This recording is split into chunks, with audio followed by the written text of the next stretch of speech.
So we're going to let go of anxiety once and for all. About me, I have a BA in psychology and MS in neuroscience. I'm finishing up my experiment, so it's not official yet, but all my coursework is done. I'm going to go on for a PhD soon as well. I have an MA in liberal arts, another thesis I'm finishing. I'm doing two at once.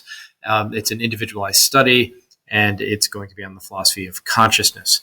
I have programs. I've made a lot of programs over the years dealing with psychology, the Letting Go program, or How to Let Go, True Psychology, Come to Know Your Dark Side, and more. We'll touch upon true psychology. And actually, step one here is a crash course on letting go of repressed emotion. Before beginning, I want to tell you that especially step one here is very emotionally intense, and it is outside of the mainstream.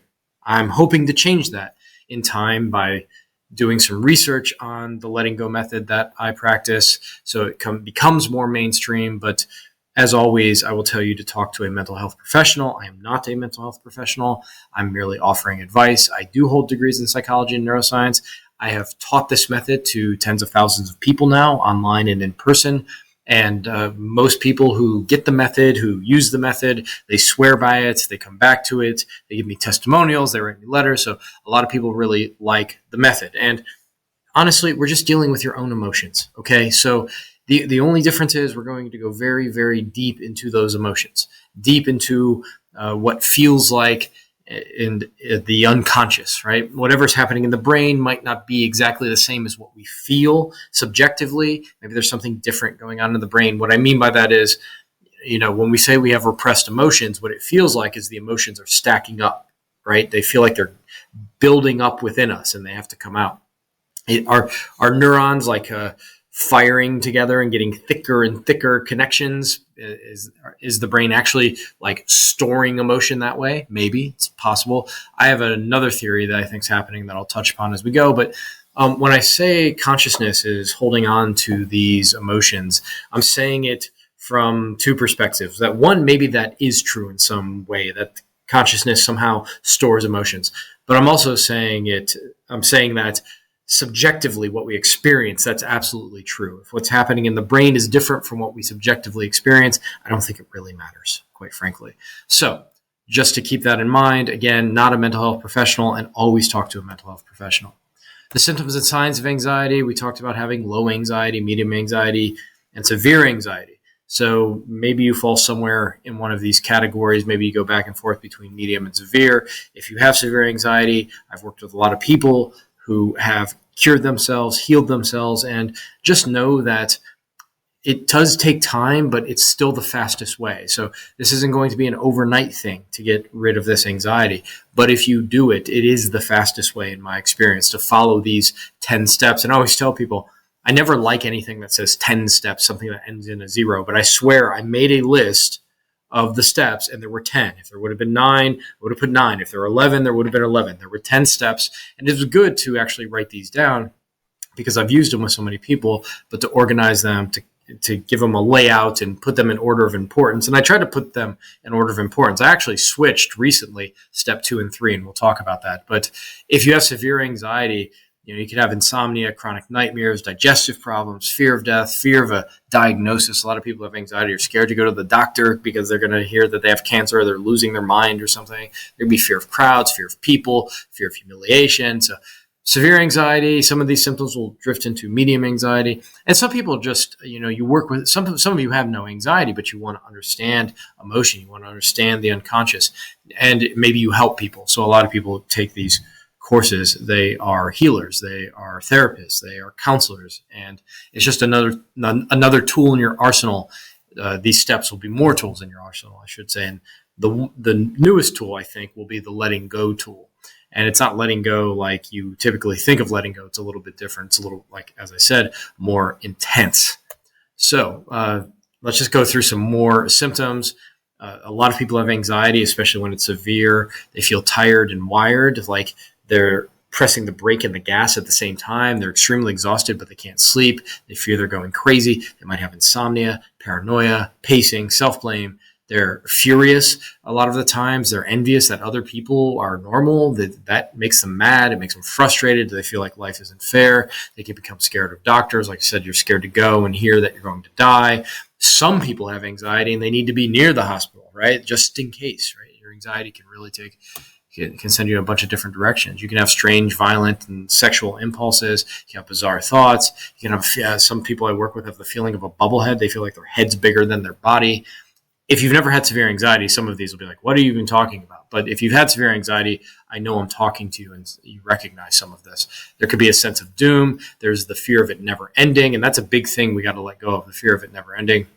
We might eat to feel better, might scarf down comfort foods, or conversely, we might have a loss of appetite. We can't eat and we're nauseous. Okay. So that's not a lot of fun to talk about, but what's the good news? The good news is you can heal all of this. You can. I've seen it tons and tons of times. And these 10 steps, and I really think the first 3 and sometimes the first 2 or sometimes just step 1 is enough. You aren't going crazy. I know you think you are if you have severe anxiety. You're not going crazy. It's something called the anxiety trick. It tricks you into thinking it's going crazy. You're going crazy and it'll never go away. So anxiety can be fixed, and just remember it slowly evaporates. It's something like gradually, then suddenly. That's kind of how it feels. You're just going to wake up one day and go, I haven't been anxious in 5 days. And then you're going to have a fear. What if it comes back? But guess what you do when that fear, what if it comes back? What if I relapse? You let go of that too. So we'll talk, everything's emotion. You'll notice if you come to any of my talks, I really hone in on feeling and emotion because I think it precedes thought. It's more powerful than thought. And when you focus on emotion and let that emotion go, you can make tremendous progress. And you're not special either, because a lot of people think, oh, maybe I have some strange form of anxiety and it's just different with me. It's not going to work with me. No methods work with me. These are just fear thoughts, and we're going to let go of those fears. You're going to let go of the idea that you're somehow special and you have some sort of anxiety no one can cure. And anxiety only seems like it comes out of nowhere. That's another thing that scares people. I was fine, and then I had this thought, and then suddenly I started to panic, and I went nuts, Listen, really what happens is you've had a bunch of anxieties, angers, frustrations that you've just pushed out of consciousness, and they come back because the brain doesn't know what to do with it. The brain's saying, hey, there's a problem. And you very quickly, sometimes you don't even remember it, you push it out of consciousness, and the brain doesn't forget. And then at a certain point, the brain says, okay, you're not paying enough attention to me, time to shut everything down, and I'm going to give you an anxiety attack. So you are scared, and well, you're scared, but at least you're safe. Now you're very aware of potential threats. Okay, so that's what the brain's doing. The brain's telling you there are potential threats in the environment. You need to pay attention to them. And then the brain becomes overactive at some point if you don't ignore it long enough, and it'll find threats where there are none, right? You're scared to go in public. You're scared to fly. You're scared to, you're scared of your own thoughts. A lot of things can happen, okay? So the 10 steps to heal anxiety once and for all. Now, you'll notice when we're healing anxiety, and remember, I'm approaching this as if you have severe anxiety. So I'm giving you the full gamut. I'm giving you everything that I do with people when they have severe anxiety. And that means we attack it from all kinds of angles. We're attacking it mentally, emotionally, spiritually, physically, dietarily. We're attacking it from every angle. So we're practical here. And I'll tell you, as always, like, this list isn't exhaustive. If you need to keep, if this list doesn't work for you or get you part of the way, then keep looking. Maybe there's one other thing you need to add here. Okay. So I'm all for, I could give you a list of things that we'll try if this list doesn't work. But I will tell you, these 10 steps have worked for everybody that I've used it with. Sometimes it takes time, but it works, okay? And you can always add stuff. Like step 3 gives you a lot of flexibility with what you could incorporate there, right? So some people I know, like the Course in Miracles. A Course in Miracles is really good, I think, at step 3. This is where we start to work with our conscious mind, okay? So you can kind of fill anything into step 3, and you can experiment there. But I think with rational emotive behavior therapy, which we talk about in step 3, that coupled with the letting go of unconscious emotion, I think, is extremely, extremely powerful. I would say, above all, what we're really going to do in this program is it's like we're healing anxiety, but actually we're evolving, because we're going to make some spiritual progress as well as we do this. And if you're not somebody who believes in the metaphysical aspects of spirituality, I think you can appreciate by doing this, you're having what is called, we have to admit mystical experiences are subjectively real. You can have those even if you think it's not aligning with some metaphysical state, but instead it's just a brain state. So you can be an atheist and still experience the same things, but you're going to contextualize these profound experiences as just brain states, but they're very good brain states. And if you're a spiritual person, I think you're going to see the metaphysical nature of these, of letting go of anxiety. Because when you start to let go of anxiety, really what we're going to do is we're going to go to the Buddhist Four Noble Truths, that you're going to get sick, you're going to grow old, you might be poor, and you're going to die. So that's what our ultimate goal. That's what we're looking for. So step one is unconscious work via deep emotional release. So this is my main work here in this group and on my website. This is going to be a crash course of the full program, which is at dylanfried.com. That's like 6-7 hours long. This is going to be a very brief overview of how you let go of emotion. Okay. And I'll tell you up front, this is counterintuitive. It's a counterintuitive approach. Counterintuitive approach because most people feel anxiety. They want to get rid of it. Well, we want to get rid of it too, but the way we're going to do it is to go into the anxiety. Like if there's a storm on the sea, like a massive typhoon, we turn into the typhoon, right? A lot of people don't turn into the typhoon. They try to go around it. They try to get back on shore. They try to get a plane, go above it. They get in a submarine, go under it. No, we need to go into the storm. That's the only way through. Now, there are other programs and protocols that work with emotion, but I think you'll see very quickly we're going to go very deep into the emotion, into these very dark depths, and be ragdolled by this emotion. I sometimes say, if you imagine, okay, if you want like a preview of what it's like to let go of this unconscious emotion, this dark negative emotion, it's like you ever seen in Portugal those huge 100-foot waves, and you get the little surfer on there. So there's this little surfer, and the waves like this tall, right? Well, the nightmare for a surfer is to like lose your board, and then you're getting smashed by those waves, right? That's how you die as a surfer. But emotionally, it kind of feels the same way when we go into these emotions, right? Like these anxious emotions, these deep fears, these worries, these waves, these enormous waves pound us, right? But here's what we do. We don't react. We let the waves ragdoll us, and they just pummel us and pummel us and pummel us. But we stay calm while we're in the wave. So like if you could zoom in as you're getting thrashed by these emotional waves, you'd have like the face of the Buddha. Now, at the same time, you're very peaceful. You're also feeling all of this emotion deeply. You're feeling it very, very deeply. So as you feel the emotion deeply, you let the waves just pummel you. You're excited, aren't you? You're excited to do this. Oh, this is going to be so much fun. But you see what you're doing is you're learning that there's only so much of the emotion, so much of that emotional energy, and you can get rid of it. And that's how you calm the sea of 100-foot waves. You don't try to swim to shore. You don't try to ride the wave, right? You literally let it ragdoll you while staying calm. And we'll talk about what staying calm means. But what's really cool is as you learn how to deal with negative emotions, these waves, you kind of get excited when the waves pick up because you know you're making progress, right? You're making progress by letting go of these emotions. And again, you're letting go of emotions, and then you kind of get to the core of who you are and start to let go of some of that. And that's letting go of like the heart of the ego. And as you do that, that's when you start to get these spiritual experiences. But remember, what we're talking about here is just a crash course. The full letting go program is absolutely free at dylanfried.com. There's no credit cards, none of that. You just create an account and go. And I don't really email. Maybe once a year I send an email out or something. I'd like to actually send more emails out, but yeah, you're not going to get like bombarded by me or anything. I really put it out there so it will help people.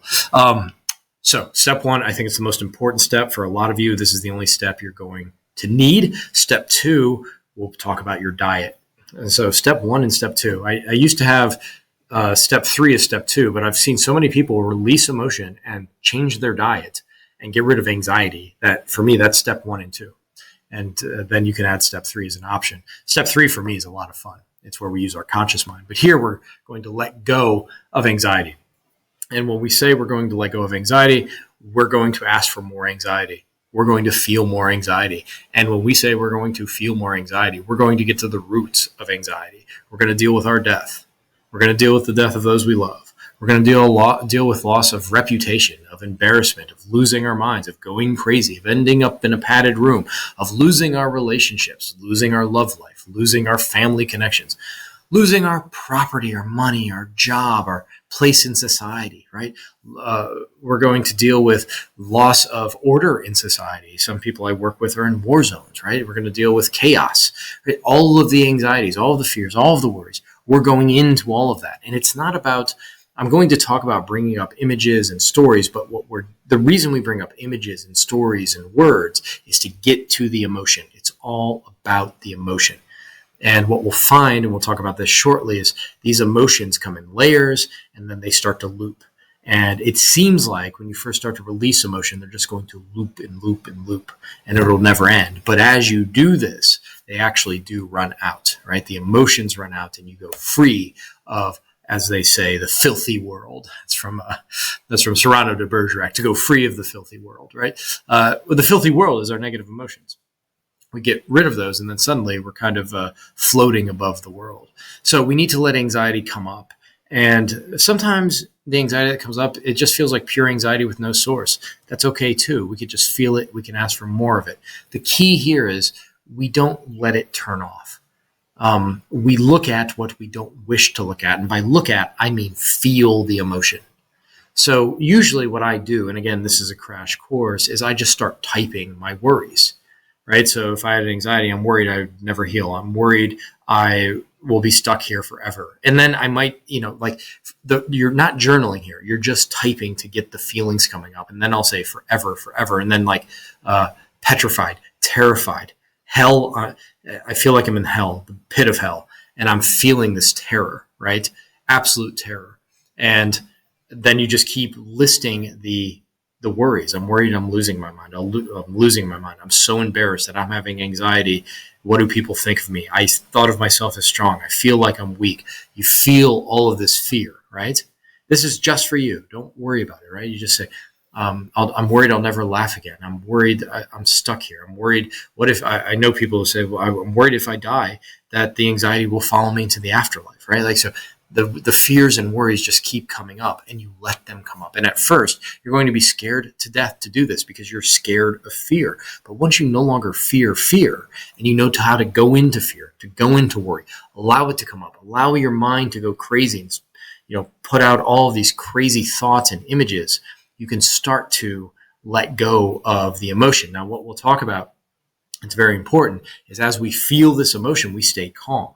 We don't move muscles. And if we think about our muscles, we think about fight or flight when we feel an emotion. But if you actually think about talking or facial expressions, these are all muscles, right? Cranial nerves are activating all of these muscles. Your tongue's moving, you're talking. That's muscles. The point of emotion is to create motion. And that motion is fight or flight, but it's also facial expressions and it's also speech. If we're, out in the jungle and you're 100 feet away from me, you see my face and it's like that. You go, oh, he's scared of something. It's a way to communicate. So what we do when we feel this negative emotion, when we're thrashed by those waves, is we keep our face calm. We might look like the Buddha, right? The very calm Buddha, as internally we're feeling immense negativity. Now, the reason we do that is because I think it breaks the association in the brain between who you are and what you're feeling. You're essentially, the brain, when it has negative emotion, it's kind of like tapping you on the shoulder and saying, hey, pay attention to this threat, threat, threat, threat, threat. And I think what repression is that pinging by the brain of threats. And the more it pings, the more we feel repressed. So instead of the emotion stacking up, I tend to think about it as a frequency thing. But that doesn't really matter. Whatever it is, the brain is kind of tapping us on the shoulder. And when we don't react, and yet we're still feeling the emotion, there's a separation between I am okay and these emotions. And the brain eventually learns, okay, you don't have to worry about this anymore. I'm going to stop reminding you. You seem to be okay with it. So we can release so deeply that we get over the fear of death. The brain will go, you're going to die. You're going to die. You're going to die. You're going to die. Oh my God, you're going to die. Everybody you know is going to die. Right. And you just say, okay, more of it. I want to feel more of it. I want to feel more of the fear of death. I want to watch old videos and see, people from the 1920s and everybody on that film is dead and how sad. Okay, I want to feel more sad, more sentimental. Everybody's gone. Everybody's dead. Oh, the woe, the doom, what's human life is pointless. What if heaven isn't real? Fear, fear, fear. But we just stay calm. When Buddha's going, he's facing the Mara, he's facing the demons. I think a lot of that was, you could say, all of these feelings, all of these worries, and they surrounded him and they're circling him. And I think that's what letting go of emotion really is when you get into the depths. And I didn't say this at the beginning, but I will say it here. There's a lot of pop psychology and pop spirituality out there, and that's fine. That's good. But I think when you do these programs, when we talk about this, we're doing the real deal work here. We're going into the depths. We're actually doing real psychological work. We're doing real spiritual work.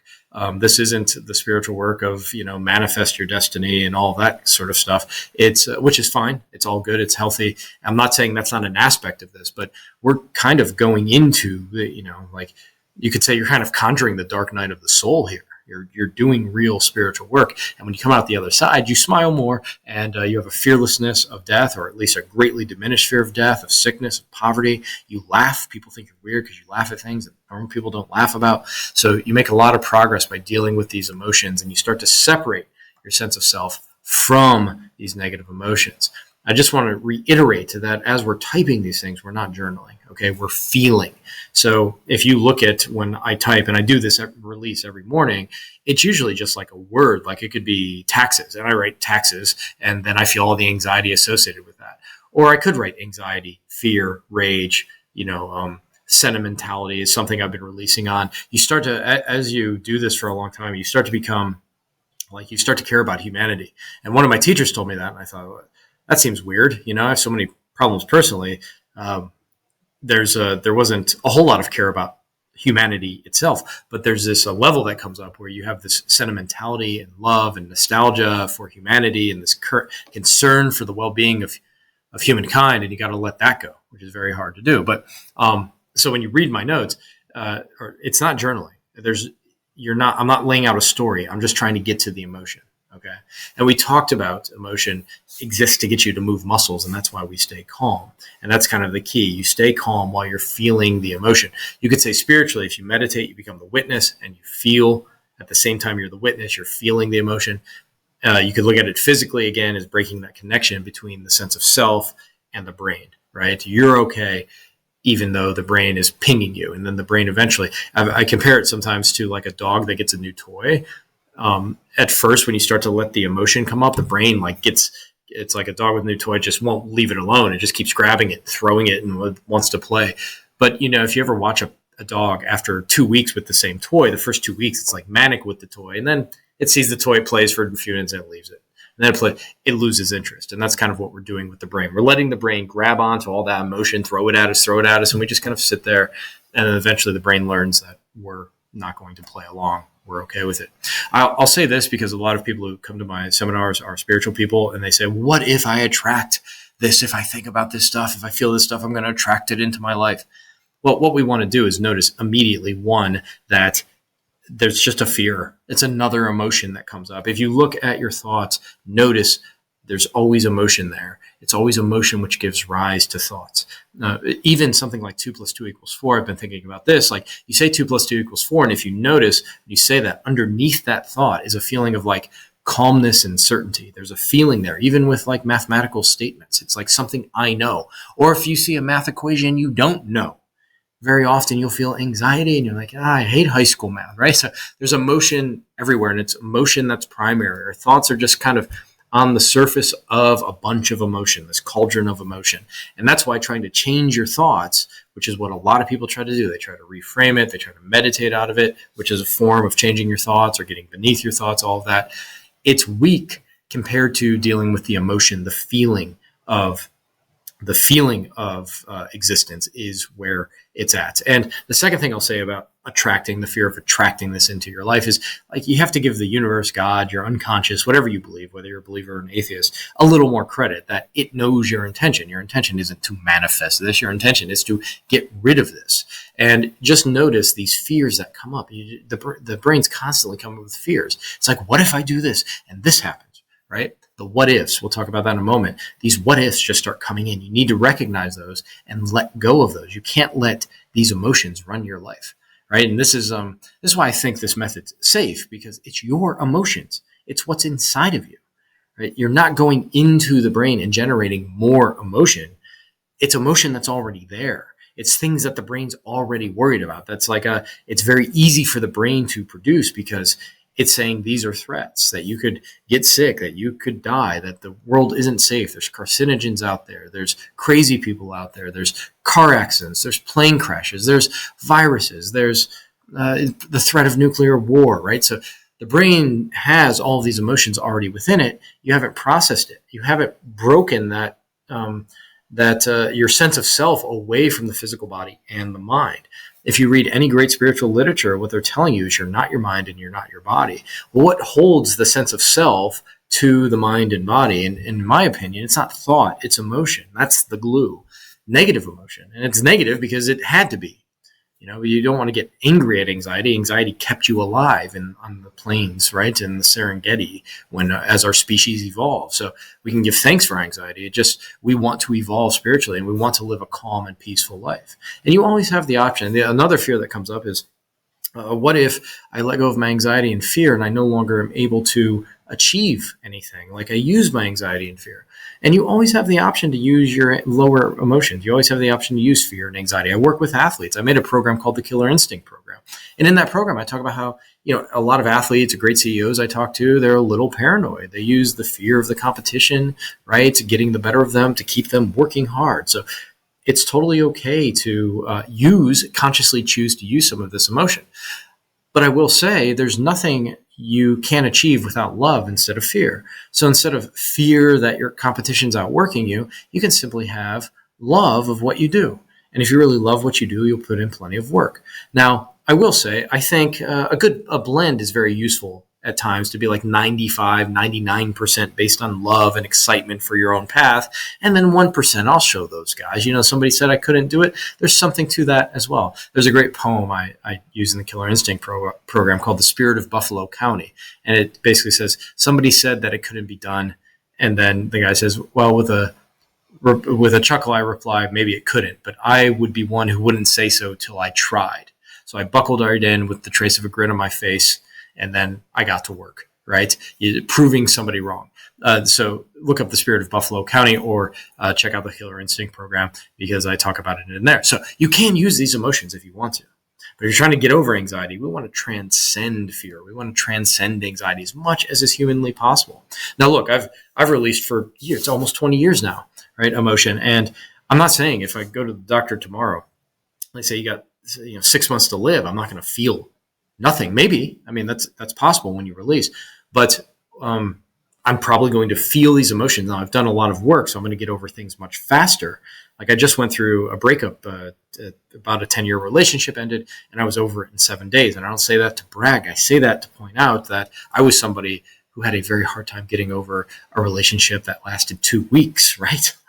But a 10-year relationship. And what I did is the method I'm talking about here. And again, I go into it more deeply at dylanfreed.com. You feel all the emotions, you look at what you don't want to look at, and you can get over it. So I'm not saying that. I do think there's a state where you transcend it all. You become what is called enlightened. And yeah, it just doesn't, the doctor says you have 6 months to live, you have 6 hours to live, and you're at peace. You're not just at peace, you're kind of excited for the afterlife. And one of the things that happens as you let go of this anxiety, right now I might say, hey, you're going to die. And you hear the word death and you think about death and you start shaking. Right? We want to go into that. So when you hear the word death, maybe you don't get a reaction, or maybe you do it so long that you release so much on death and fear and anxiety that you go, oh, that sounds exciting. What's on the other side? I remember the movie, the Grumpy Old Men. I mentioned this during the Zoom meeting. In Grumpy Old Men, there's two old guys, they're next door neighbors, and they come out, and he says, you hear about Tim?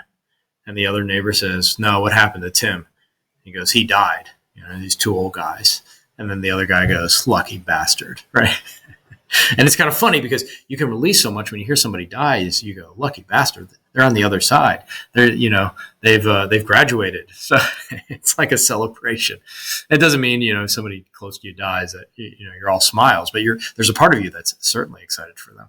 And you'll miss them, of course, and that's totally normal. But there's also a part of you that's excited for them. And if it's your time to go, it's like you're thrilled to get to the other side. And, you'll probably have to release a little bit of sadness because the party's ending, or you're ending while the party's still going on.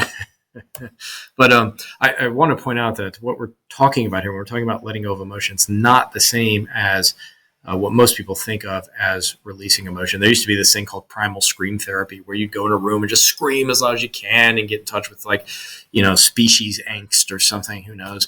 But that doesn't really work. If you ever, think you're going to go, like, I saw these people in the woods the other day. It was like this video, and they all go in the woods and they're like smashing trees. They're like, getting their anger and anxiety out. And it just doesn't work. You actually just get exhausted, and you confuse that with peace. I'm not saying you shouldn't do that, but you need to understand it's not the same as actually going into the emotion and releasing, because remember what we talked about. Emotion wants you to create motion. So if you're angry and then you act angry and you smash things, you actually don't get it out of your system. It's like Donald Duck's always mad. He's never not mad, and he's mad all the time. People who have bad tempers, or people who are sad, they're always mad or they're always sad. Do they ever come out of it? No, because you're just telling the brain, the emotion the brain's presenting to you, you're telling it's legitimate. So when you start crying, things like that, when you start punching walls, when you run away and go on a trip, you're just telling the brain that the emotion, the negative emotion you're feeling, it's proper. You're acting on it, and the brain's getting the message, right? So letting go is not crying. It's not saying, I'm just not going to deal with this. I'm going to block this out and go on with my life. And it's not saying, I'm going on vacation. I'm going to go out drinking. It's none of that. We call that acting bad, B-A-D. And we're blocking out, acting out, or dipping out. When I was younger, dip out means you're going to leave the party. Okay, so you'd say we dip out. So a little slang there. I don't know if kids still use it. But anyways, not that any of these are bad. It's just not the same as the letting go we're talking about. Okay, they're not actually bad. You can consciously choose when you're going through a life trauma to say, you know what, I'm going to release later. I'm just going to watch a movie now and block this out. Or, you know what, I need to cry. I need to talk to a friend. And so I'm going to act it out. And then you can say, you know what, I need to just go to a party. I need to take a little vacation. I need to get away from this. And then I'll come back and let go on the emotions that I'm feeling. So that's dipping out, but we consciously choose to do it. That's the difference. And again, you can voluntarily be BAD, block out, act out, and dip out. As you let go of emotion, they come in layers and loops. And this is something that you really have to experience, because when you're going through something extreme like anxiety, like severe anxiety, the amount of layers and the amount of loops you have to go through when it comes to this emotion, it can be pretty staggering. So, for instance, you feel anxiety, and then anxiety becomes maybe a little lesser form like worry, but then the worry transforms to panic, right? So there's degrees of anxiety. You feel a little bit anxious, and then you feel super anxious, and then you feel panicked, and then you feel terror. And then you go back to anxiety. Maybe a thought comes in and you feel a little, but you're going to have these layers of emotion that come in degrees. And it's when you're dealing with anxiety, it's not just going to be worry emotions or fear emotions. There's also going to be frustration. You're going to want to scream because, this is unfair.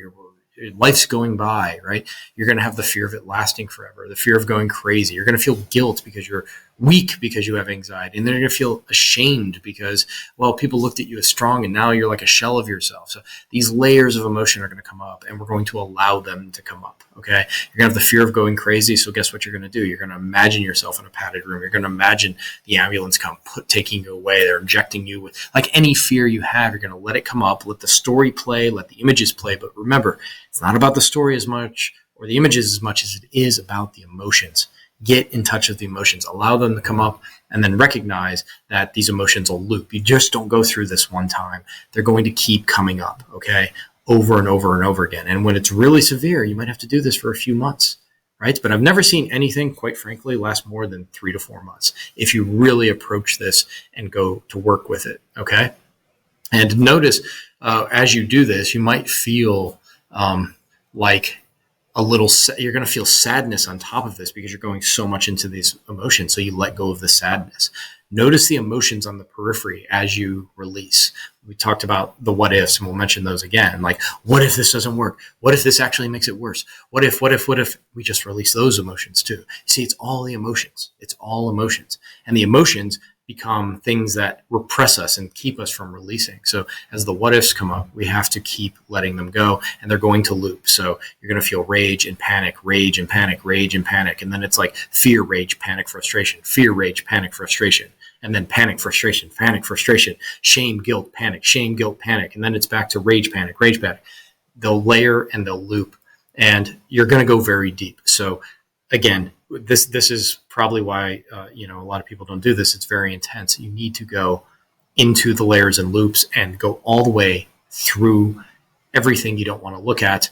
Which again, if you think you're losing your mind, you need to get to a point where you've lived through losing your mind, right? Like you've actually lost your mind. You go through that terror, that fear, right? And you get to the point where, well, if that happens, so what? There was an old joke they used to have. I forget where it started, but I heard it one time that essentially what you say is that's not so bad. So as you're releasing this, a little dose of humor can help. You say to yourself, that's not so bad. I end up in the psych ward in a padded room and everybody thinks I'm crazy. I am crazy and I'm on meds and like I've lost my life and I've lost my reputation. You say, that's not so bad, right? Me and my friend used to ride our bikes in New York City and we'd almost get, like hit by something. And my friend would go, what if I lost my leg right there? Like a truck almost cut him off. I'm like, that'd be one less thing to worry about. That's not so bad. You don't have to worry about getting arthritis in your right leg if your right leg gets chopped off. So we'd make like a joke about it. And, you keep saying, that's not so bad. That's not so bad. That's not so bad. You go to the doctor and you got like 8 days to live. And says you got 8 days to live. You go, that's not so bad. It reminds me of the joke, the doctor calls his doctor calls, he's like, come in and see me. And the guy comes in and says, where have you been? I have bad news for you. And the guy says, what's the bad news? He says, you got 24 hours to live. And he said, actually, I have worse news. He says, what could be worse than that? He's like, I couldn't reach you yesterday. So that's not so bad. But we're going into the depths. We're going to go to the place we don't want to go, right? But again, these are all emotions within you. And I should also point out there's this anxiety about anxiety, which you have to release upon. There's, again, that fear of emotion being endless, the fear of being stuck in the emotion, the fear of being permanently broken, the fear of never getting better, the fear of I'm different, my anxiety is different than others. Maybe I have some sort of like brain tumor or something, like all the fears. There's anxiety about anxiety, and we need to release upon that. But remember, anxiety, I think we should show gratitude for our anxiety. That's another thing we should do. We should say, thank you, anxiety. We had anxiety because it helped us evolve as a species. It helped us stay alive in the jungles of our evolution. It made us hyper vigilant. But, in this society, in our world now, it makes us over vigilant, overactive, and the brain gets too obsessed with threats and then starts to see threats where it loses its probabilistic thinking. It gives weight to anxious weight to. It gives a lot of weight to things that are probably never going to happen, like dying in a plane crash, right? People are scared to fly, or getting stuck in an elevator and suffocating. Probably not going to happen. So the brain loses its statistical reasoning and it gives everything equal weight. And that's part of anxiety as well. But it's actually very intelligent to be anxious because the world can kill you. So we need to we need to let go of our fear of death and being crippled or put in a coma or with cancer or whatever in the coffin. Like, we need to deal with all of that and then go out in the world and know that we're okay no matter what. All right. We realize that we're not special. We're not going to live forever. Everybody's died, and we deal with the emotion of it. And we recognize that we're intelligent if we have anxiety. I think there was a study actually that showed a correlation between higher IQs and intelligence. So as you release, remember, it's going to be very intense, like way more intense than you think. And if you're somebody who's suffering from severe anxiety, you're kind of jumping in the deep end. And I would recommend starting with small things to let go of. Okay. And also be ready for the what ifs as you're doing it. What if I go crazy doing this? What if this doesn't work? What if this is bad advice? What if it's making it work? Notice there's just layers and layers of fear there. Okay. And you need to let go of it. And then the number is saying, no, really, what if this happens? And you just let go of the fear. And what happens, I found around 8 times of letting go of a what if, it just disappears. And you're like, oh, okay, cool. If I suffer forever, then I suffer forever. That's not so bad. And then you go, oh, what if that actually happens? And you let go of that fear, right? So it seems like it'd be endless, but it actually runs out. So the key idea is we're going to jump into the anxiety. If we wake up in the middle of the night with anxiety, I had a friend who was traveling overseas and he woke up in a hotel room. He's like, oh my God, where am I? I'm like, it's a 20-hour flight from home. And he started to panic. I said, just go into it. Okay, panic. Now you're in a mental ward in whatever country you're in. And now you can't reach your family. Now you got the long trip back. You're going to flip out on the plane and just go into the fear until it's gone. right? And he said, I did that for 30 minutes and then I was fine. So all fear is an illusion, as one of my teachers used to tell me. And the illusion is you're safe because you're actually the soul, and peace, love, and joy is your true nature. So this is step one. I'm going to wrap up here. I'm going to post this and then I'll re-record the rest tomorrow. Maybe I'll put them together. I'll make 2 videos, but I know some people are asking. But this is step one. We have 9 more steps. Step 2 is going to be about diet. Step 3 is going to be about using your conscious mind. And then step 4 through 10, I'm going to do those really quickly in 10 to 15 minutes. They usually aren't necessary. Steps 1, 2, and 3 will heal most people, but doing steps 4 through 10, or at least some of the steps from 4 to 10 can really add more to your life. Okay. So step 2, as we'll see, is extremely pragmatic. We're going to talk about your diet. And I'll post this most likely, and then I'll record the rest tomorrow. Okay. Talk to you soon. Okay. So step 2 in relieving anxiety is to change your diet. And I used to have this as step 3, but I moved it to step 2 because, quite frankly, combining these 2 of releasing step 1 and then changing your diet, step 2, seem to cure a lot of people. And step 2 is simply to cut sugar and carbs. Every single person I've spoken to who has anxiety, when they cut sugar for a period of time, it usually helps. And sometimes it just completely goes away. I know of a psychiatrist who used to tell his patients, go off sugar for a few weeks and then come back to see me and see if you still need help. And a lot of his patients, we're not just talking about anxiety, we're talking about like severe anxiety, like OCD. We're talking about bipolar, schizophrenia. A lot of his patients got better just by dietary changes, basically cutting out sugar. I don't think sugar is evil. I do think in our society, it's just too available. Like if we could only have sugar once a week, we'd probably be fine. But I don't know about you. It's hard for me to stay off sugar. Like I was traveling recently and I'm basically a strict carnivore, meaning I only eat meat. But as I was traveling, I was having a hard time finding meat. So I started eating these little RX bars, right? And they have some sugar in it. And just to go back to sugar after a year or so of no sugar, the cravings for the sugar came back. So, and I can notice some minor symptoms I used to have starting to reappear, like skin issues, things like that. So I know a lot of people with mental issues, sugar can be a major problem for them. So cutting sugar is always step 2 for me. Sometimes it's step 1, like just cut sugar and see if it goes away. You can go further than cutting sugar, and you can check out something like the carnivore diet, a keto diet, an all meat diet. There are a lot of people online, and there's more and more research being done on these type of diets. They will help you get rid of not just mental problems, but a lot of physical problems. At least that's what much of the anecdotal evidence suggests right now, and some more serious some more serious research trials are suggesting. And essentially, there's a lot of videos online about this. There's a lot of information online where you can just Google carnivore diet and see some medical doctors who promote it. Of course, do your homework, look at counters, see what people who are against this diet think and believe. But I can tell you from personal experience and people I've worked with, people who go on an all meat diet, they can't believe how good they feel. And essentially what you're going to eat is fatty red meat. That's like the main course every night, every day. And then seafood, lamb, chicken, et cetera, can also be a part of it. But there are people who eat beef, like steak, salt, and water, and that's it. And I did that for like a year.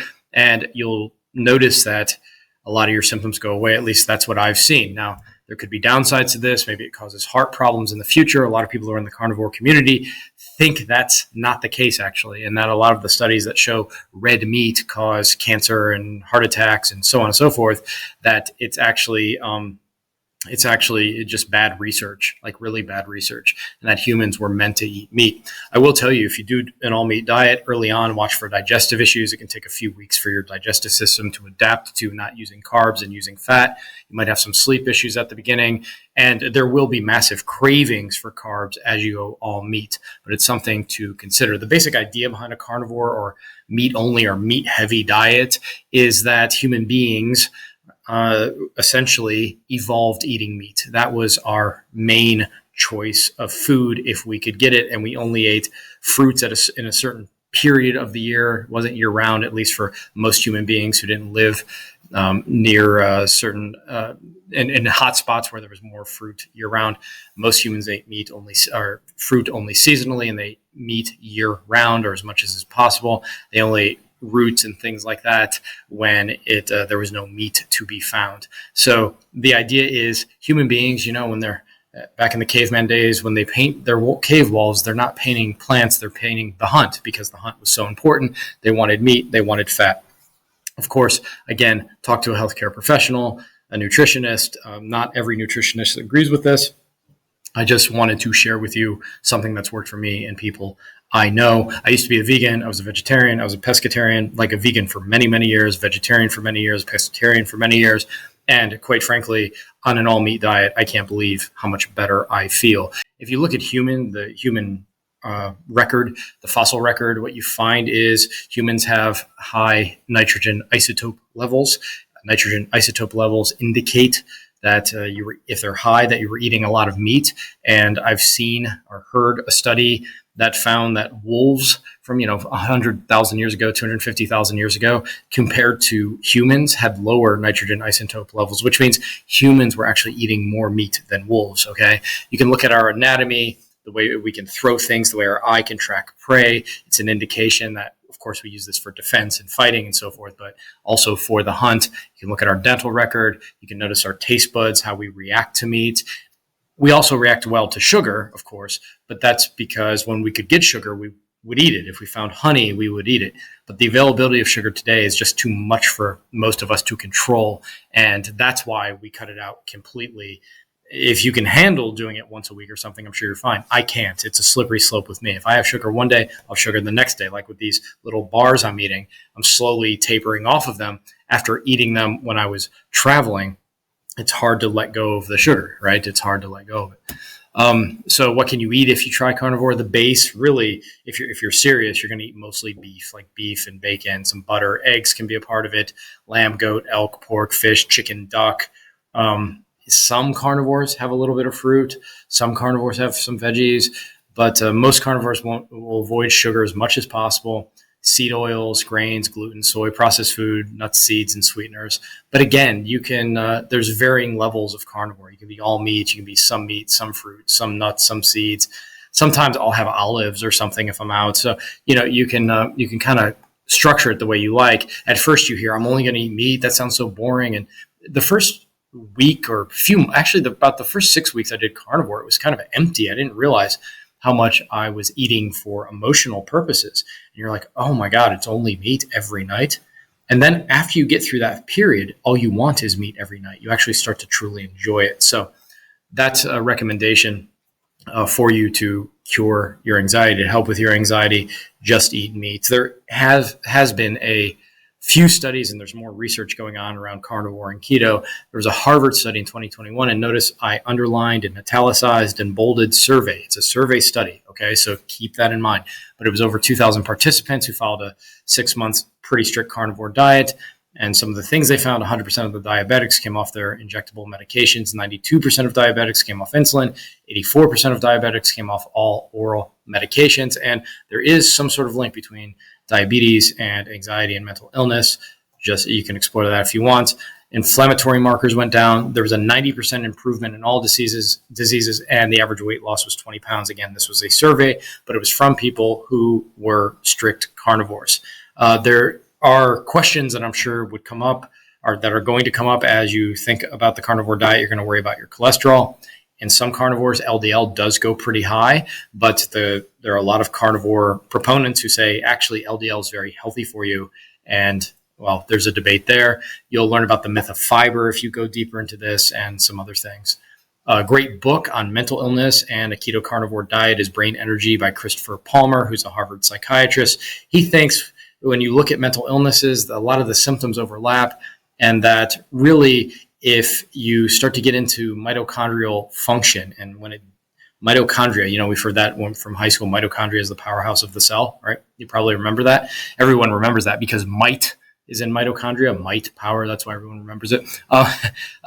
He thinks there's a malfunction there, and that malfunction is what causes a lot of mental illness. And he has some clinical experience with patients who have schizophrenia, and by changing to an all meat diet, their symptoms were lessened. So something to consider, something to read. If you don't want to read the book, just Google Chris Palmer, YouTube, a bunch of interviews come up. It's still speculative, but it is a very compelling theory. And there's a lot of anecdotal evidence right now, but it's still in its infancy. Do your homework. Again, I'm just sharing what's worked for me and people that I've worked with. Step 3. Okay, so the first 3 steps are kind of the meat of this program. And step 3 is conscious work. So step 1 was unconscious work, right? Unconscious work, going into the unconscious, letting this emotion come up. Then we're going to use conscious work. And this is where we start to get into the more traditional sorts of ways we deal with anxiety, nervous energy, worry. And that is by changing our thoughts, by letting our thoughts go, using mindfulness, by meditating in between the thoughts or going under the thoughts or becoming the space in which thoughts exist. There's rational emotive behavior therapy. There's visualization. Visualization is actually I sort of use visualization when I release unconscious emotion. I allow these nightmare scenarios to come up, but it's not about the visualization. It's about the emotion.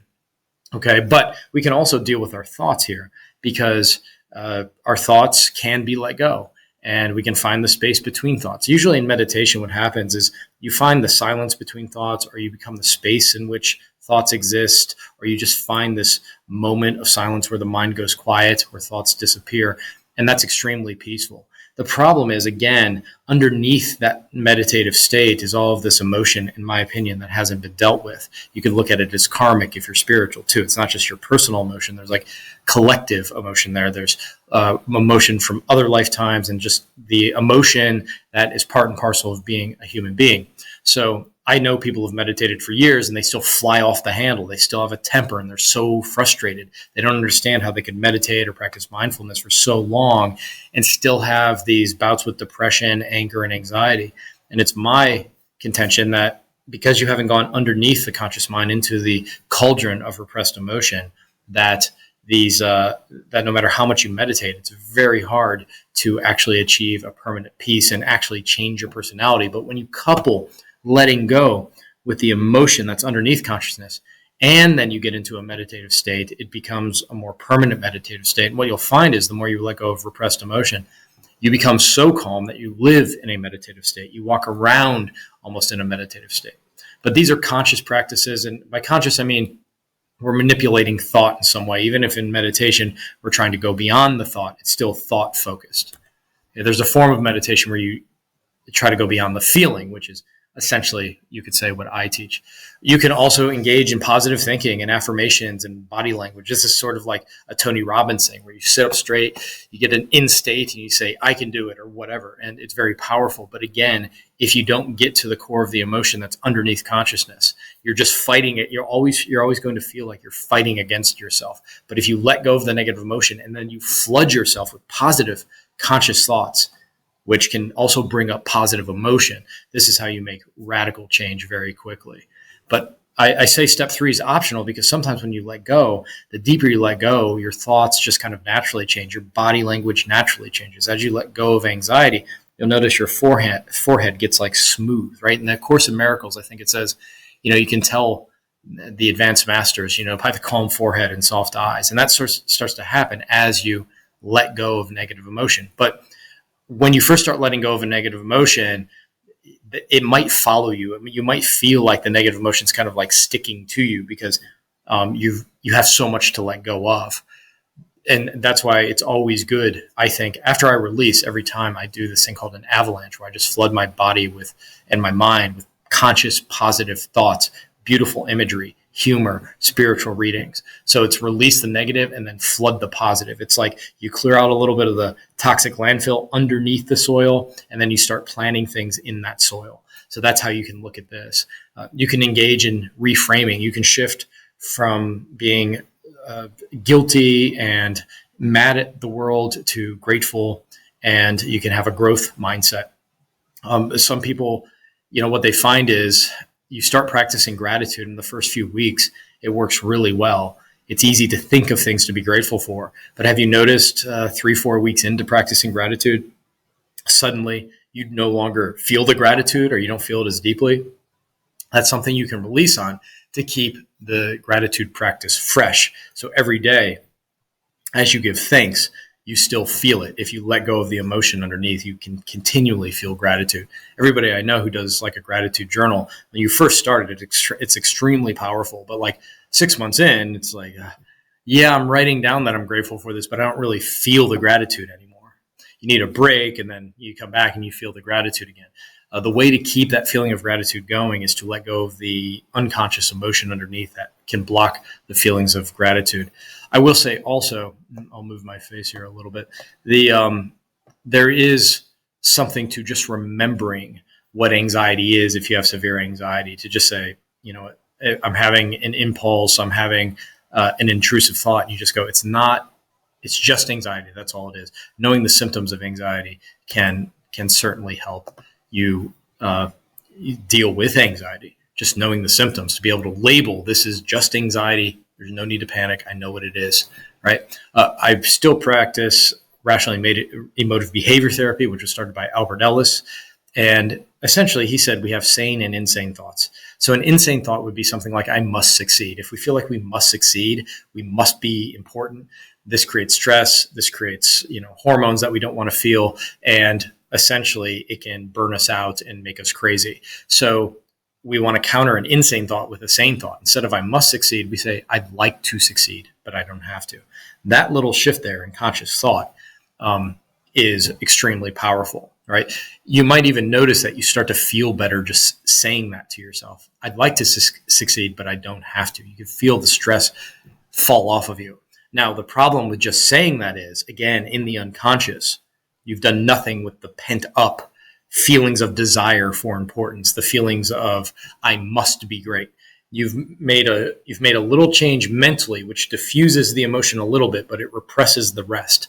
So that's why just using REBT by itself, you're still going to have problems, because thoughts, while they can have a short-term impact, if you don't deal with the underlying unconscious emotion, you're just dealing with the surface. You're making a good garden, but again, it's on a toxic landfill. And that nice garden's only going to stay nice for a little bit of time before the toxicity underneath starts to wilt those flowers. And that's why people get extremely frustrated when they put so much effort into changing themselves and these old patterns don't go away. It's because they haven't dealt with the unconscious. They've only dealt with the conscious layers. Another insane thought is others must approve of me. A sane thought would be, I'd prefer if people like me, but I don't need them to. Changing must to a preference is very useful in life. It can decrease stress, and it's a way to consciously start to de-stress. Life must be comfortable and fair. Same thought. Life would be great if it was comfortable and fair, but it doesn't have to be for me to be happy.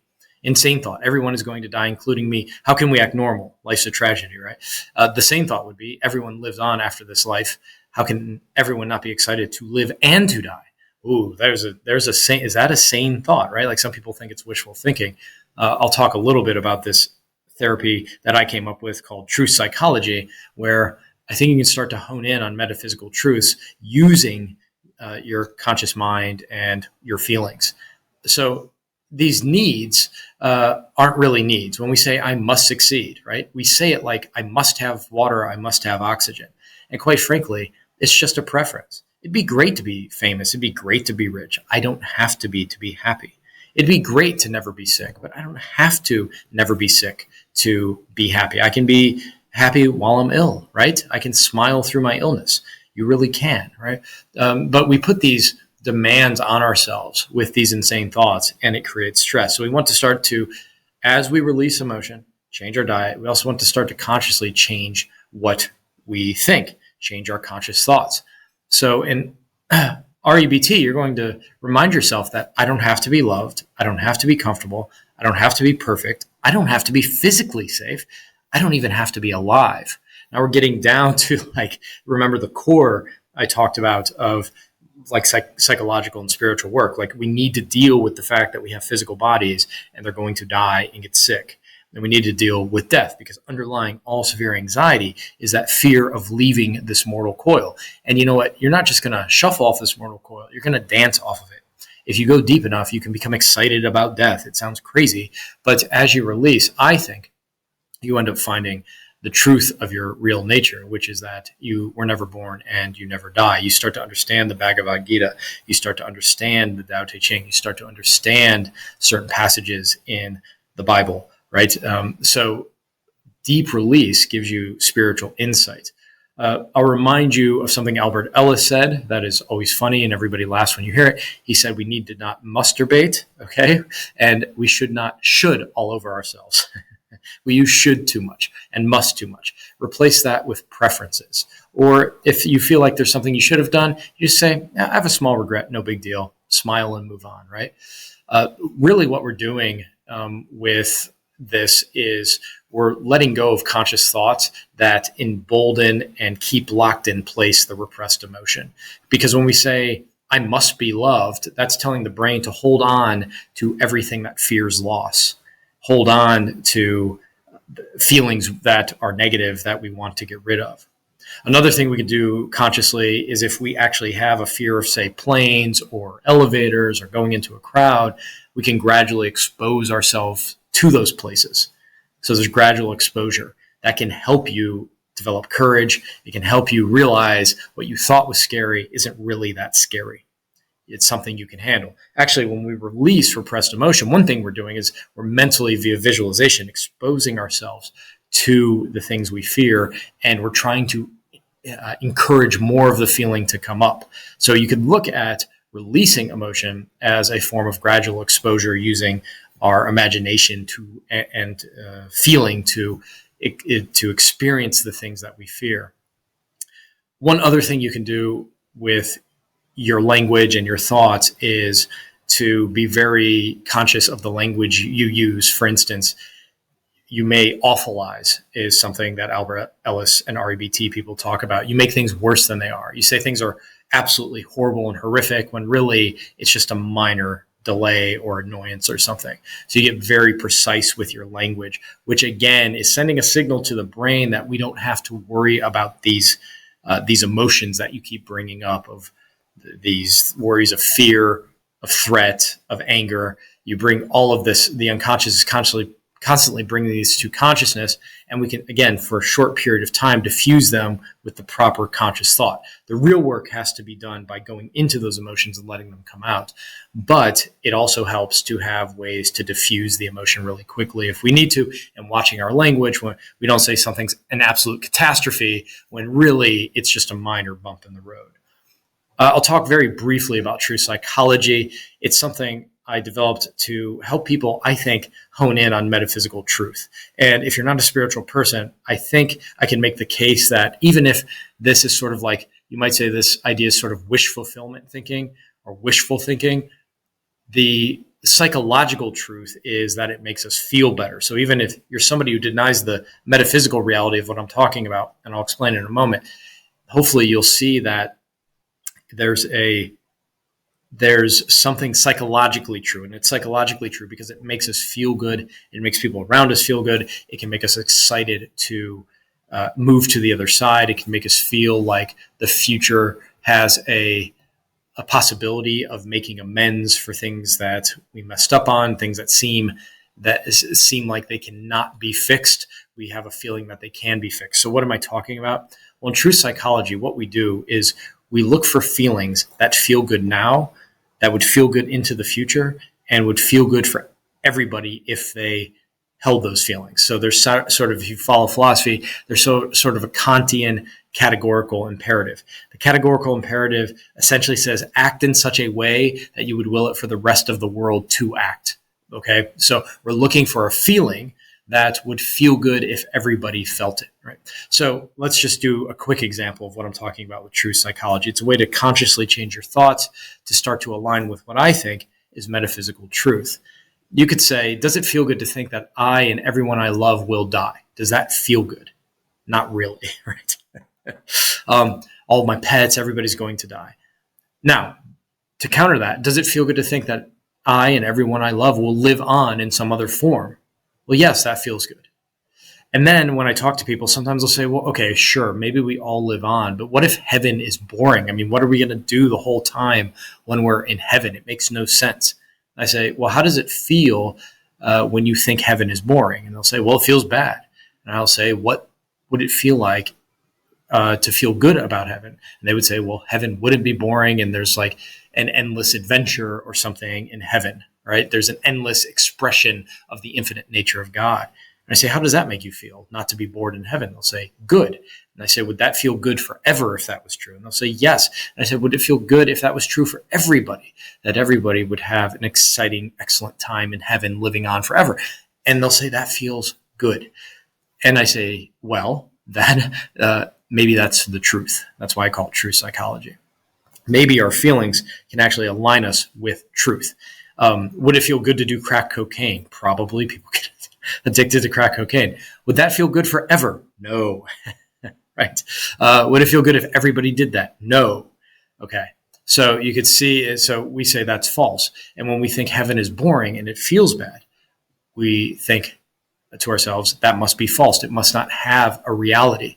So reality is what is good forever, would feel good forever, and feel good for everyone. Okay. And there's more to it. I know it's sort of circuitous and it can be a tautology, right? But if you say, well, what if true psychology is false? How does that feel? Like everything we just discovered about heaven being fun and exciting. What if that is not true? What if true psychology? How does that make you feel? Well, it makes you feel bad. So therefore, true psychology is true. I know it's a bit circuitous, but it's very circuitous. But I think there's something to it that by thinking about what feels good now would feel good into the future. When we align our feelings with what feels good, we're aligning with some metaphysical truths. And if you're somebody, again, who doesn't believe in spirituality, what you could say is it's psychologically useful to think this way. It doesn't mean you can't do math and science and all of that. No, you can be extremely logical and still believe in the metaphysical. Or, again, you can just say, well, I don't know if this is true or not, actually, but it feels good to think that it is true and it's psychologically healthy. It makes me feel good that I live on and everybody I love will live on. And if somebody I loved, I didn't have a good relationship with, passed away, that it feels good to think I could make amends for that in the future, right? And if that feels good to me, then it's true. And again, if you're an atheist, you can say, well, it's at least true in a pragmatic sense. Even if you die and that's it, lights out, nothing's there. It's kind of like deep sleep. When you're awake and you hold these beliefs, it gets you through your day. It gives you hope. It gives you optimism. And you can say, well, it's a lie. But, the lie makes you feel like trash. It makes you feel hopeless. It makes you feel depressed. So if we adopt a pragmatic view that what is useful and good feels good is true and would feel good into the future and feel good if everybody else believed this and would be healthy, you might say, for everybody to believe this, then it's a belief we should hold on to, even if we can question the veracity of the actual metaphysics behind it. So true psychology, I have a program on this. You can check it out if you like. And just to remind you one more time, if you have severe anxiety like we talked about, if you remind yourself it's just anxiety, if you remind yourself you aren't going crazy, if you remind yourself it takes time to get over it, if you remind yourself nothing lasts forever, if you remind yourself that the emotion runs out, this can calm your anxiety as well. You can even write coping statements like, I can handle discomfort to counter irrational thoughts. You can start to engage in self-acceptance, just remembering it's my anxiety, it's not me, right? This is one way you can also deal with anxiety. Step 4. Okay, we're going to go through step 4 through 10 very quickly. Get your body moving. I tell people to do, in my experience, you can obviously alter this however you like, to 2 times a week for each of these, or maybe 3 times a week for each of these. A hard workout, which means sweat, out of breath, get out of your head, you lift heavy, you're boxing, you're throwing weights around. So you go hard exercise and then you do soft exercise twice a week or once a week or whatever. You do Tai Chi, yoga, walking, something that calms the mind. Okay, so I like to engage in hard and soft exercise. I like to walk a lot. I used to do Tai Chi, but I also like to lift heavy weights, sprint, things like that. Step 5, fix your 3 E's. So we've talked mostly about your body. We've talked about your mind, conscious and unconscious. We've talked about diet and exercise. Now we want to look at our external world. And our external world, I always talk about the 3 E's: environment, entourage, and entertainment. And essentially we want to make the world around us beautiful, the room we're in, the office we're in. We want to make it calming, put up beautiful pictures, powerful quotes. Our entourage, we want loving people around us, patient people around us, spiritual people around us if we're spiritual. And we can interact with people in the real world and the digital world. So I have real friends who are like that. And then if you have a hard time meeting real people who have these qualities, Well, we live in a digital world, go meet people online, people who are in this meetup group, reach out and form communities. Entertainment you want, especially if you have anxiety, just cut all rated R, all of that. Find happy, joyous, funny, uplifting, inspirational movies. I always tell people when you're thinking of these 3 E's, seek beauty and seek comedy. There's nothing like beauty and comedy. If you're one of the first stops you should make whenever you're mentally out of it is to visit a comedian and then a beautiful museum, right? It's a very powerful way to it's very powerful to laugh your way out of things and to allow beauty to pull you out of things to help you escape hell. I got sick once when I was in my mid-20s, like really sick, and I had Seinfeld on loop, and it really helped. I find Seinfeld hilarious. There's a story of Orpheus in Greek myth. Orpheus plays the lyre, and he goes down to hell, and he plays his instrument, and he's trying to rescue somebody from hell. And the music's so beautiful, all of hell stops and pays attention, right? And they can escape hell because that beauty is so powerful. It can help you get out of the lowest state. So it takes time. You got to be around beauty, but beautiful music, beautiful art, beautiful ideas, beautiful poetry, beautiful spiritual scripture, right? Like being around that, and then couple that with comedians, it's a potent combination. You also want to have support systems. This is sort of part of the entourage, but when you're going through extreme anxiety, you need these physical and digital groups. And then you also want to find people you can consciously act bad with. Remember BAD, block out, act out, dip out. People who can help you block out, people will help you act out. This includes talking it out. People will help you dip out. Whenever I've gone through something while I'm releasing, I will call my friends and talk to them because I know acting out, sometimes talking out is just something I have to do, even though the most important work and the fundamental work is releasing. But sometimes the emotion's so overwhelming, you need to talk. But after you talk, after you go exercise and try to run it out, you need to go back to releasing. Okay. But find people you can lean on your friends. Sometimes you just need a hug or somebody to sit by you. I'm not putting any of that down. We're pragmatic here. Use those things, but know the fundamental practice is to release the emotion. 7, when you have severe anxiety is lean on your spirituality. And this could mean start to have a karmic understanding. Know that nothing happens by accident and everything that happens to you is just. That you're not having anxiety because you were innocent. You're having anxiety because, well, you probably deserve it. That's what karma teaches. Okay. And I could give a whole lecture on karma. Maybe I'll do a talk on that. I think it's very interesting. If you're not somebody who believes in karma, you can just look at the trials and tribulations of being part of our species, right? Like there's a certain aspect of being human that is going to potentially bring up anxiety. And you can understand anxiety through that. It's just, some humans are going to have overactive vigilant systems. And when they activate, some people, a portion of our society are going to have anxiety. Okay. When it comes to when you're having severe anxiety, you can also engage in prayer. And it's kind of weird that if you want calm, praying for others can help you overcome your anxiety. A great prayer for this is the prayer of St. Francis. There's some debate about whether this was something he actually wrote, but the prayer of St. Francis has lines like, if I'm thirsty, let me get someone else something to drink. If I'm anxious, let me help someone else get rid of their anxiety. And there's some truth in that. So lean on your spirituality and your religion. And if you're not a spiritual person, lean on your humanism, lean on science too, right? Like you can also lean on a scientific understanding of why you have anxiety. And if you're spiritual and religious, you can also look at it scientifically as well. But lean on something that helps you understand why this would happen to you. You're trying to find a reason why you have anxiety and not that God's punishing you. The whole point of the religious spiritual aspect is really to give you a context of why did this happen to me? Why am I dealing with this? Step 8, bring in the professionals.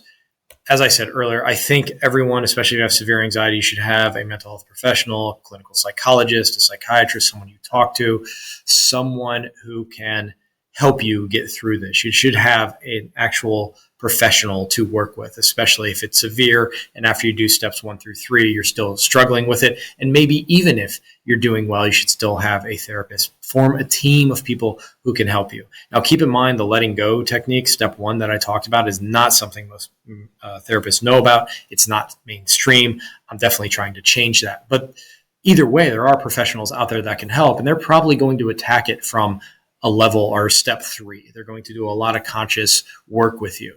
I find that is very helpful. I'm not putting it down, but you don't get the permanent changes without step 1, in my estimation. You don't get the lasting, or you don't get the quickest changes without step 1. So it doesn't last, and it's slower trying to work from step 3. You never have real breakthroughs. You get intellectual breakthroughs with that sort of stuff, and you do feel better, but you'll never feel like in my experience, a total transformation like you will when you release repressed emotion.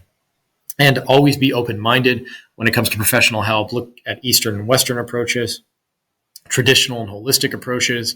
And as I heard when I was sick, when I had Lyme disease, like physically ill, I heard someone say, you never know where your healing will be found. So always keep looking. And at step 3, like obviously there's a lot more you could add there, right? When you're changing, there's a ton of therapies and modalities that can help you change your conscious thought. Step 9, pharmaceutical interventions. Pharmaceutical interventions are something a lot of people are against, and I understand, and I think they should basically be the last resort, but they should be a resort. If you need them, you need them. And be careful when you Google a medication, because the people who are going to write about that medication usually are the ones who had a negative experience with it. You won't hear a lot of the success stories that come from people who've used SSRIs to treat severe anxiety, but I've met them personally. And I know there are people who are so, let's say, neurochemically out of whack and hormonally out of whack that these SSRIs restore them to a baseline, and then they can release. This is for really severe cases, but never rule out pharmaceuticals if you're having severe anxiety. And notice the fear that comes up around pharmaceuticals. You can let that go. And I'll tell you something. I've worked with people who've taken a pharmaceutical and they had a terrible reaction to it. Guess what? They get over it and they shift. They try something else. Okay. So even if you do take a medication and you have a bad reaction, it's not going to permanently mess you up. In my experience, everyone recovers from a bad medication. I got bit by a spider when I was 17. This is the first time I ever had anxiety in my life. I got bit by a spider, like right here. And they were really worried it could get infected and maybe lose my eye or something. So they gave me this huge pill, something called Augmentin. And like 1,000 milligrams, I don't know how big it was. It was a big pill and I took it. Never had anxiety a day in my life. I woke up when I was 17 with a pure-on panic attack that lasted like 3 weeks. Horrifying. That's why I know a lot about anxiety. It's from that experience. Anyways, I recovered. It took some time, but the fear you have about medication can be warranted. It might not work for you. It might disagree with you, but you can get over it even if it does disagree with you. So my whole point of telling you all this is don't rule out pharmaceuticals. In my opinion, use it as a last resort. Don't immediately run to try to find pharmaceuticals. Try everything else first, but keep it as an option. And there are plenty of people, if you search, they got their lives back. They recovered their lives via pharmaceuticals. Okay. And then if you get off them, you need to taper off. You need to work with a professional and get off your medications. And I think you should aim to get off of them, but don't overlook them, because I know, like in the spiritual, new age, self-help community, there's a lot of people are very leery of pharmaceuticals, and rightfully so, but they still should be an option. We're pragmatic here. You need to get better. Okay, if you have severe anxiety. So all options are on the table. Try everything else first. And if it doesn't, then if those don't work or don't work completely, always keep this as an option. Again, you don't know where your healing lies. Depending on severity, you may need help via medicine. Let's trust scientists in Western medicine when we can, but always be cautious and be leery. And the final step is float. And somebody pointed out to me, I thought this advice came from The Worry Trick, the book, The Worry Trick, which I recommend.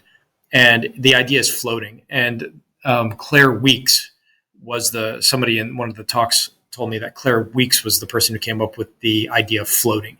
It's like in the idea of work and wait, or you work and wait and then float on your anxiety as it's there. I like the idea of floating on the anxiety, but floating on the anxiety as you go through your day is not the same as releasing the emotion, where you kind of get ragdolled by the emotion. But when you have to work, right? When you have to work and you have anxiety, you just kind of go and you can float on your anxiety while you work.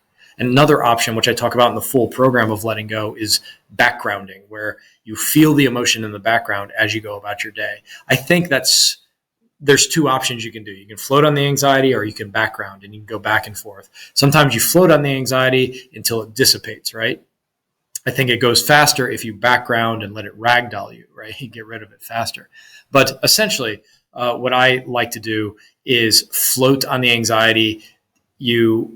When you float on the anxiety, I sort of picture it as I'm releasing, I'm changing my diet, I'm monitoring my 3 E's, I'm thinking positive, and I'm kind of floating on the work. I don't really look at it as floating on the anxiety. I look at it as like floating on the work. Like I'm doing the work and I'm just waiting, right? So I work and I wait, I work and I wait.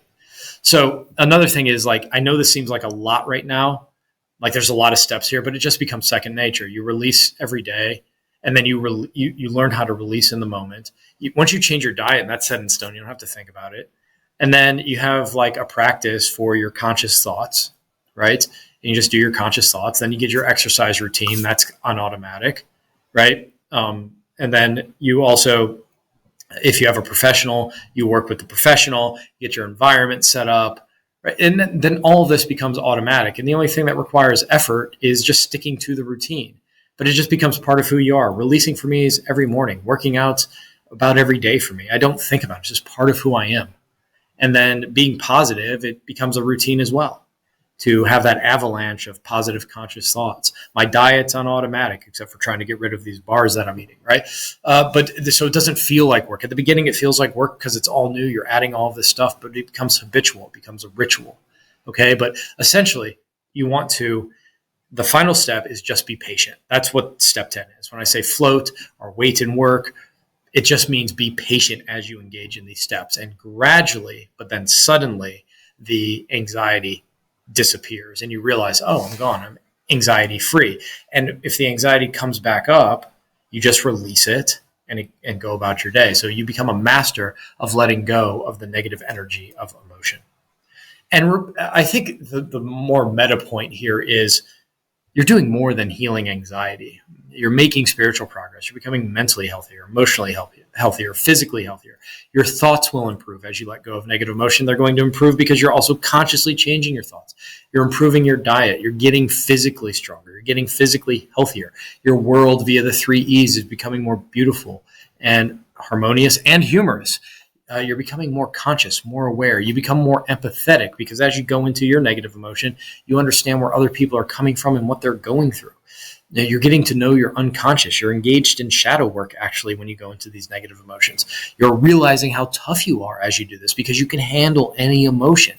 You're realizing there's nothing to fear, especially fear. You no longer are scared to turn into your anxiety and your fear. You don't run from it. You go into the fire. You go into the flood, and you get through it. You start to realize death is exciting. You start to love the idea of going to the other side. You start to get, I think, metaphysical. You start to find metaphysical truths. And again, if you're not a spiritual person, you can just think of it as, well, by releasing, it puts my brain in a certain configuration that is like a mystic state. And even if I don't agree that we're touching the metaphysical, we can all agree that the state of the mystic and a state of bliss and happiness is a good state to be in. You realize that all worry, all fear is an illusion. As one of my teachers used to say, all fear is an illusion. Go into it. You end up strengthening your relationships, and I think you become a sort of pillar in society. You're a rock other people can lean on. So, yes, we're healing anxiety, but we're also growing and evolving as we do this. Some bonus tips. I think it can be very useful to talk to AI. Now, AI won't truly understand your suffering the way another human who's had anxiety will, but they can be very good and very surprisingly sympathetic and touchy as you talk to them. One thing you can do, which is like a small little block out if you have a minor anxiety, I know somebody who does this. If it's just like a small anxiety, you can just say no to the anxiety. Like, no, I'm not dealing with you now. It's just the just say no method. I'm not going to deal with this anxiety presently. It's a little bit of blocking out, but if you need it in a jam, if you feel a little anxiety, you can just say, nope, we're not doing this right now. I'll come back and release later. So it's a conscious form of acting bad. If you're someone who is scared of going out in public or being awkward in public or humiliated for being stupid, appearing stupid, you should intentionally perform in socially awkward actions, right? Like, for instance, go to a mall, lay down in the food court for 30 seconds on your back, okay, just to feel the awkwardness. And it's a form of releasing, feel all the awkwardness. Or at a party, tell a bad joke on purpose and feel the humiliation and do it a few times to get over it. Again, it's a form of just attacking your fears, is to physically go do the thing. If you're scared of elevators, ride an elevator over and over and over and over and over again. It's like if you're scared of roller coasters, get in a roller coaster line and ride it 1,000 times in a row. Okay, you expose yourself to the things you fear, and you can release the emotion associated with that as you do it. Engage in more risk taking. You can also model other people, copy their body language, their thoughts, their facial expressions. That's another way to help you deal with anxiety. As you walk into a room, pretend you're Buddha, right? Just walk around, pretend you're Buddha. And maybe you're inside, you're super anxious, but you say, you know what, I'm still going to pretend I'm Buddha. That can help. It's like a conscious way to start to maybe change how you feel. And then I always say, confront the Four Noble Truths. Release on sickness, old age, poverty, and death. When you do that, when you get to the base of that, you can really start to make progress with your spirituality, and just that you're getting to the root causes of all anxiety and fear. And so focus on these things and see yourself sick and getting the diagnosis, see yourself growing old and withering away, see yourself poor and homeless, and see people, you're humiliated, you're a laughing stock. Right? You live through all of these things. And then you go, that's not so bad. All right. That's not so bad. Here are some resources. The Worry Trick's a great book. Anxiety and Albert Ellis's talk. There's a link here for that. You'll love that. And again, if you go to dylanfried.com, you can get the Letting Go program absolutely free. If you have any questions, reach out to me at dylan.david.fried@gmail.com. And so I hope this helps. I'm sorry the original talk didn't get recorded, but these were 10 steps to cure anxiety once and for all. And I do think you can cure it once and for all using these 10 steps, and become someone who is kind of permanently at peace and permanently excited, or you could say permanently happy, and happy comes in the form of peace and excitement. When you have equal amounts of peace and excitement, then you're a truly happy person. Thank you all for listening. And again, message me if you have any questions.